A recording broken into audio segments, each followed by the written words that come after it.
So it's November 1992, and Eric Laws is trudging around British farmland in search of a missing hammer. Then all of a sudden his metal detector starts going haywire. As Laws begins digging into the ground, it isn't the lost tool that he finds.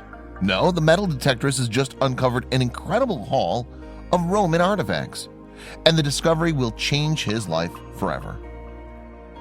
Hello, wonderful people. I'm Scott Leffler for WonderBot, and here is when a man went out with his metal detector, he found a treasure trove that made him a millionaire. Before we begin, make sure to smash that like button, subscribe to our channel, and click the notification bell for more amazing videos.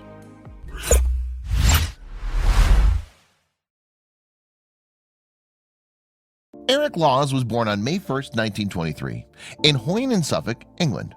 He had two siblings and was raised by his mom, Florence, and his dad, Joseph. His father worked as a gamekeeper, but it seems that Laws had a modest upbringing. Indeed, he reportedly grew up in poverty with little in the way of a formal education. You see, Laws' formative years fell between World Wars I and II, and this interwar period was a tough time for nearly everyone in Britain, even those living in rural areas that one might have imagined would have been less affected by conflict. Indeed, in villages such as the ones where Laws grew up, many children didn't attend school and were instead educated outside the walls of the classroom. Laws himself spent his youth in Hoyne, a small village located around 100 miles northeast of London, and with a population of less than 1,000. Hoyne may at first appear as a charming yet unremarkable place. However, it is in fact rich in ancient history. Not that Laws knew this when he was young. But although Laws' early life was seemingly as ordinary as the village he grew up in, he later actually played a part in uncovering Hoyne's history. You see, Laws found a haul of treasure in the area, and not only did the discovery put the village on the map, but Laws himself also became a minor celebrity and made a small fortune as a result. But all that must have seemed worlds away when Laws was younger. You see, his formal education came to an end when he was 14 years old, and for a time he helped out on a farm. Later, he delivered bread for a local bakery, but he quit when the store's manager realized that the takings were short by a mere half penny. The young Laws then found some work as a gardener. However, in 1942, he was summoned by the Royal Marines to serve in the Second World War. And when he'd returned home safely, he went back to work for the farm for a time before landing a job with a regional electricity board. Laws went on to work at the Eastern Electricity Board for 30 years, and when he retired, his colleagues asked him what he'd like as a reward for his service. But he wasn't interested in what you might think of as a more traditional gift. No, Laws requested something far more unusual.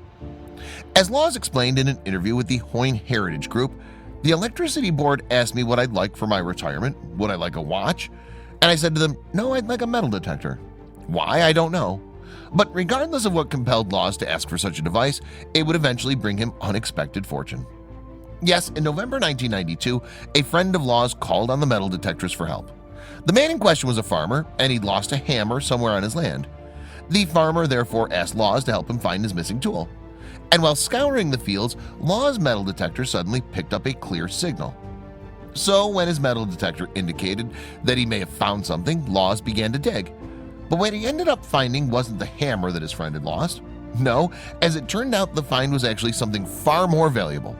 So valuable, in fact, that Laws felt he should seek some additional help.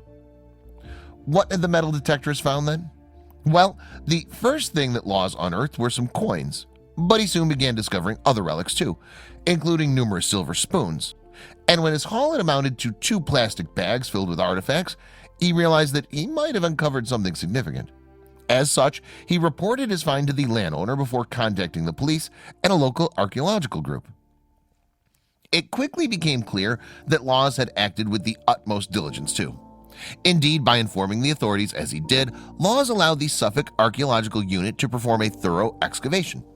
And this in turn permitted the group to gain a better understanding of what had been found. For instance, archaeologist Jude Plovier and his team carefully removed a chunk of earth from the site. The slab was subsequently taken to a laboratory where its contents were analyzed under a controlled environment. This way then the archaeologists were able to determine the artifact's age and how to handle them. And what the team found out was impressive.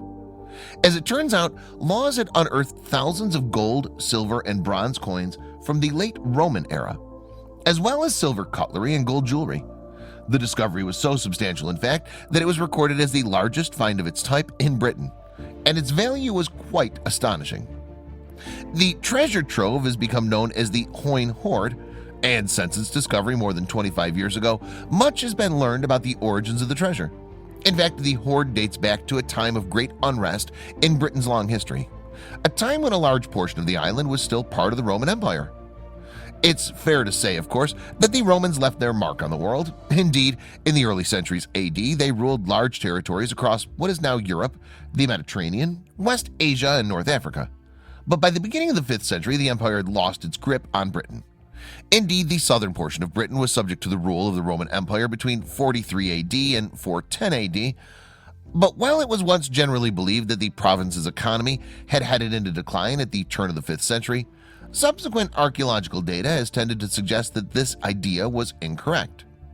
In any case, the Roman influence on British shores began to wane, and without the support of the empire, Britain lay vulnerable to raids from other nations. Battles would be waged from Scotland and Ireland, which existed outside of Roman rule. But ultimately, it was Germanic migration that the empire was unable to withstand, and Roman troops were redeployed from Britain to defend its mainland European territories. And for those living in Britain at the time, this climate of uncertainty led to what is believed to have been a period of hoarding. That's right, it seems Romano-British people hid valuables in the earth to keep the items from falling into the hands of the invading Angles, Picts, and Saxons. In fact, an excerpt from a 9th century text called Anglo-Saxon Chronicle makes reference to the time.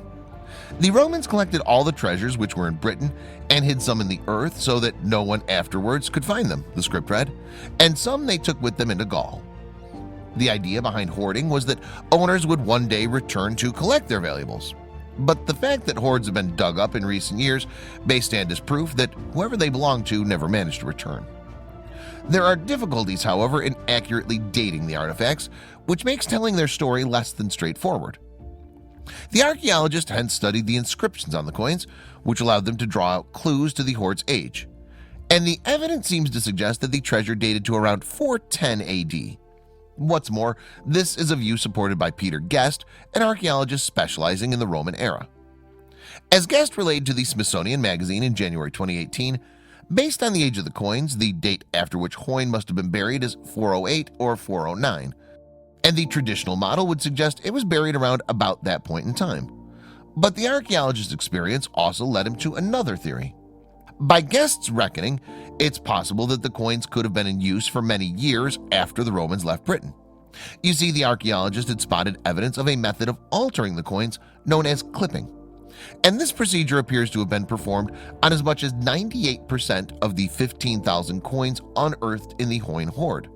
The Roman emperor wasn't supplying Britain with new gold and silver coins, Guest stated. In light of that, the population tried to get over the sudden cutoff in the supply of precious metals by making the existing supplies go further. But there were other findings too that made Law's Hall stand out from others. One of the most prominent objects in the hoard is in fact what's been known as the Empress Pepper Pot. The trinket is made of silver and was molded to resemble a regal woman. The attention to detail in the original makeup is impressive too, with focus placed on attributes such as her hair, clothing, and accessories. Well, given the lack of written records from the time of the Roman Empire, the precise story of the treasure's burial will likely never be known, but some of the items contained within the hoard give a clue as to the treasure trove's origins. You see, some of the objects were inscribed. Among the treasure were around 100 silver ladles and spoons, and although some of these relics were in a state of disrepair, others had clear inscriptions.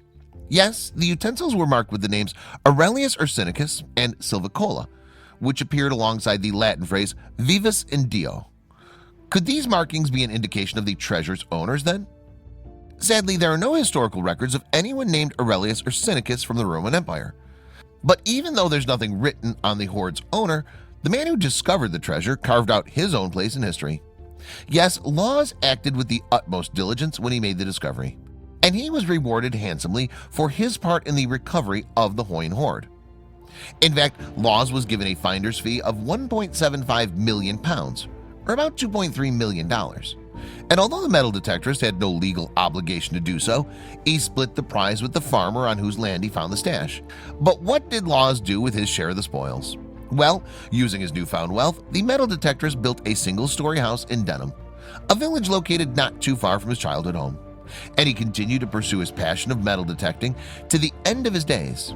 Then, just weeks after his 92nd birthday in May 2015, Laws passed away peacefully in his sleep. Thanks to the Hoyne horde, though, his name will likely live on for a good many years yet.